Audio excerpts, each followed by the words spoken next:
Hilmar, fréttast að tapa móti sterku liði hérna í kvöld. Hver svona fyrstu tilfinning eftir svona leik? Bara alltaf lagi. Ég meina, það var gott að mæta svona sterku liði. Þetta er náttúrulega gríðarlega sterkt lið og bara tilfinningin alltaf lagi. Þótti töpum með 13 og tilfinningi bara, við stóðum í þeim og ef við hefðum verið átt góðan leik eins og við hefðum getað, eins og við erum búin að sýna ofta að við getum spilað, þá getum við alveg verið að vinna þessi lið.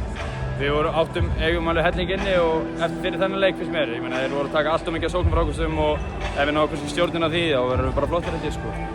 Svona, tölum við þitt hlutverk í liðinu hinu stjórnina eins og síðast tímabili þar ertu aðalkallinn en svo kemur hérna inn og þú ert einhvern veginn að vera tilbúin á bara 0-1 í að gera allir sömu hlutina, þú ert ekki jafn mikið með boltann í höndunum, hvernig gengur það hjá þér? Bara allt í lagi, þetta er bara öðruvísi, þetta er alveg erfitt en ég meina, ég tek öllu hlutverki sem þeir eru tilbúinir að gefa mér og ég meina, það er ekki eins og ég sé að búast við að vera að starta inn á yfir Elvar og Martin, skilur við, þannig að ég tek bara öllu sem ég get og ef ég spil ekki neitt þá er ég bara hvetjandi á bekknum og glaður og ef ég kem inn á þá er ég bara hvetjandi inn á og á bekknum og glaður, þannig að ég ger bara mitt besta þegar ég kem inn á og þetta er náttúrulega öðruvísi hlutverk en mér finnst gott að vera búinn að fá þessa æfingarleiki í sumar til þess að svolítið svona undirbúa mig fyrir það. Og hérna maður svona læri svona hægt og rólega inn á það og mér finnst ég bara að vera komið ágætis tök á það, maður bara halda sér heitum á bekknum, tilbúinn.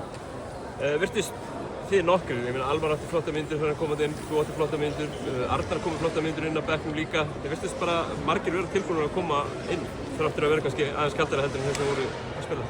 Já, ég meina þetta eru bara leikmenn sem eru vanir að vera kannski aðalkallinn í sínu liði og vera svolítið mikið með boltann og vera tilbúin að skjóta erfiðum skotum. Og það hjálpa þegar við komum inn á og erum að keppa mot erfiðum liðum að við kunnum ekkert annað en að taka bara erfiðu skotin og vera skjóti yfir menn, skilur við. Það bara hjálpar að við séum ekki vanir að vera einhver hlutverkaleikmenn og kannski léttar að trappa það niður í að verða hlutverkaleikmenn í staðinn fyrir að vera öfugt, skilur við.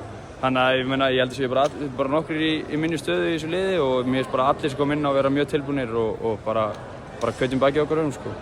Undirbúningurinn næstu daga, það er á fimmtudaginn, það er ekki vika í fyrsta leik. Eftirvæntingin væntanlega farin að segja ansi vel til sín. Já, algjörlega. Það var svolítið svona að við að vera að ferðast út og svona átt sig á því að maður sé að fara út til þess að fara að keppa á stórmóti er geðveik tilfinning og ég meina við erum samt búin að vera að æfa vel í sumar og við erum bara tilbúinir í þetta, skilur.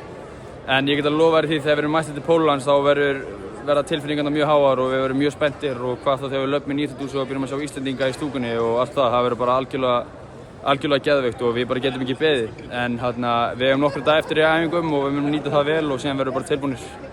Kærar þakkir Hilmar og gangi ykkur vel. Takk.